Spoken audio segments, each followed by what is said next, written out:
Vous le savez, sur Radio Comics, on aime et on soutient les titres The Unnamed de Geoff Johns, le label de son nouveau label Ghost Machine qui s'appelait autrefois Mad Ghost.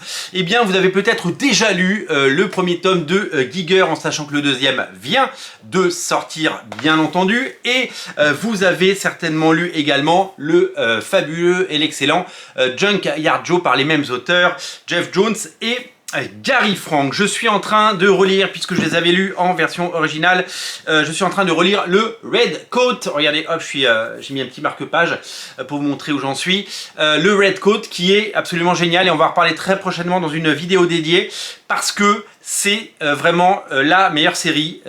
Brian Hitch est en feu, c'est exceptionnel ce qu'il fait. Il n'avait pas fait des dessins de ce niveau-là depuis Ultimates et Ultimates 2. C'est vraiment le très haut du panier, c'est un très très grand. Chaque page est un tableau, il y a de l'action, il y a de l'humour. C'est véritablement exceptionnel comme série. Vraiment, je finis le bouquin et je vous en reparle parce que je prends un plaisir dingue à lire Red Coat et je vous invite à le lire. Ça vient de sortir et c'est un gros coup de cœur. À la fin de tous les albums du label Unknown, du label Unnamed, pardon, c'est pas Unknown, c'est Unnamed, on a cette frise. On a cette frise qui nous présente tous les titres de la continuité. Dans cette continuité, il y a tous les titres du label Unnamed. Il n'y a pas une série qui sort dans la belle collection Urban.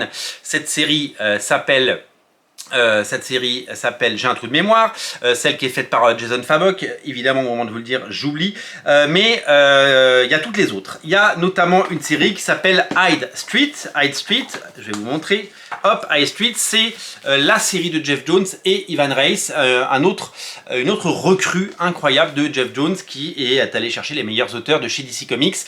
Cette série elle est exceptionnelle, c'est pareil, il est complètement en feu, c'est incroyable ce que fait Ivan Reis. On savait que c'était un très grand. Depuis qu'il a quitté DC Comics, eh bien, il nous en met plein les yeux. C'est tout simplement époustouflant et graphiquement parfait. Pareil, je prends un plaisir fou à lire cette série. Déjà 3 numéros sont sortis. L'autre, donc la série dont j'ai cherché les titres tout à l'heure, c'était Rook Exodus, bien entendu. C'était marqué derrière. High Street 2 numéros, 1 et 2. Le troisième, il est en bas. Il faut que je le lise. Je ne l'ai pas encore lu, mais j'ai lu les deux premiers et j'ai adoré. Et dans cet univers de Hyde Street, donc le nom Hyde Street, eh bien, il y a des one-shots qui sortent. Là, c'est le deuxième tirage de Devour.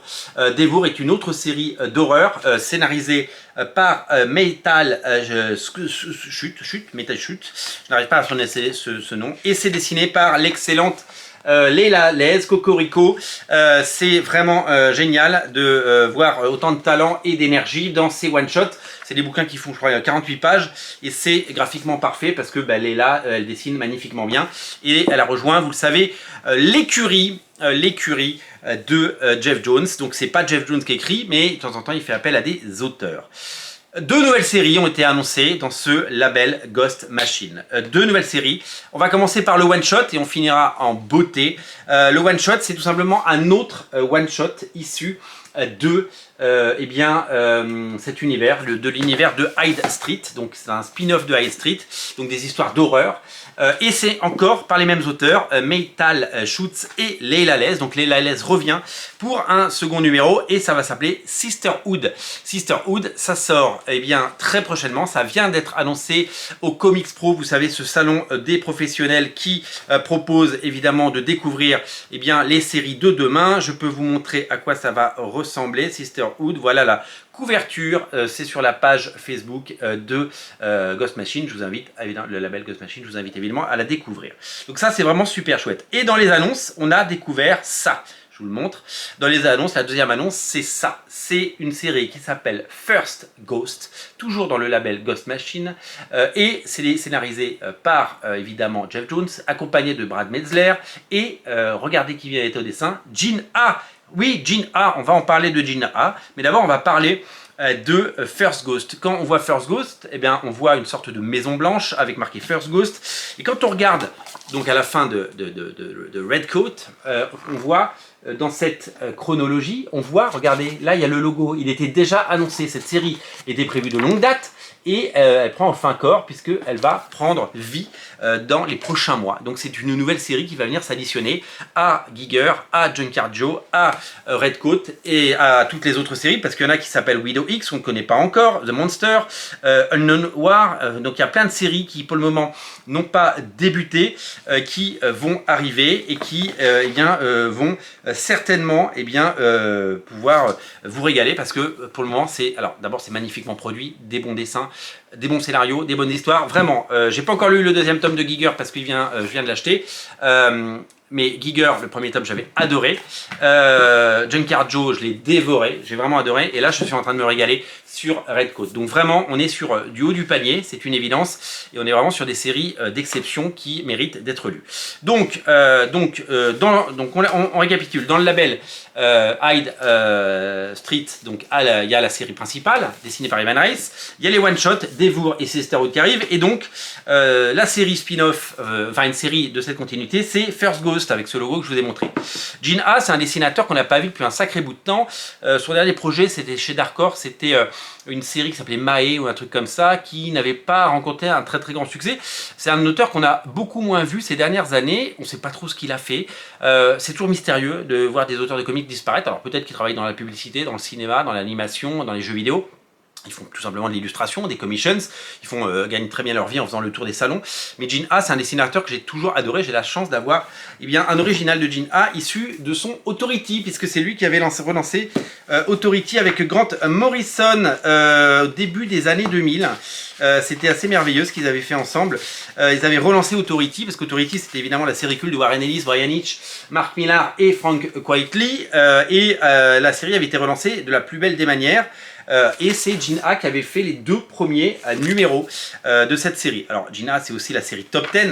Souvenez-vous, la série Top 10 qui était une merveille, la série d'Alan Moore. Donc il a fait énormément d'épisodes. Regardez Gene Ha sur Authority comme c'était chouette.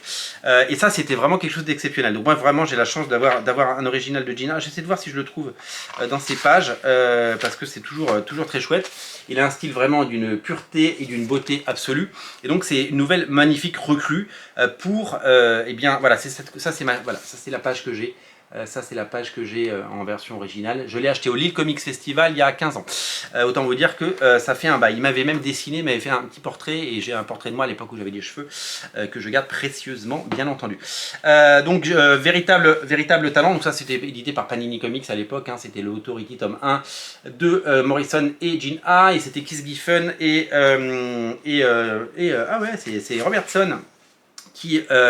Derek Robertson qui est Trevor Scott qui avait repris le dessin, c'est marrant, suivi après de Jonathan Weishak et Brian Stelfreeze, Brian Stelfreeze, donc de bons dessinateurs, et Joel Gomez qui était aux manettes. Donc vraiment, on se régale avec ce label. Lisez Redcoat si c'est pas fait. Il y a des séries de qualité, des auteurs de renom, Jeff Jones et tous ses dessinateurs, Gary Frank, Brian Hitch, Ivan Reis, Leila Lez, ils sont tous talentueux, ils sont tous géniaux. Vraiment, on se régale, et je pense qu'on va continuer à se régaler parce que il y a de fantastiques séries qui arrivent et qui vont sortir. Et je pense, et puis évidemment Rook Exodus dessiné par Fabok bien sûr, mais ça c'est pas dans la même continuité. Vraiment, on se régale, et on va lire des choses étonnantes dans les prochains mois et dans les prochaines années, parce que c'est vraiment un label de qualité qui a les meilleurs dessinateurs, et surtout que les séries sont excellentes. Voilà, vous savez tout du programme à venir du Ghost Machine. Merci d'être aussi nombreux à regarder Radio Comics, et moi je vous dis à très bientôt pour de nouvelles aventures. Salut!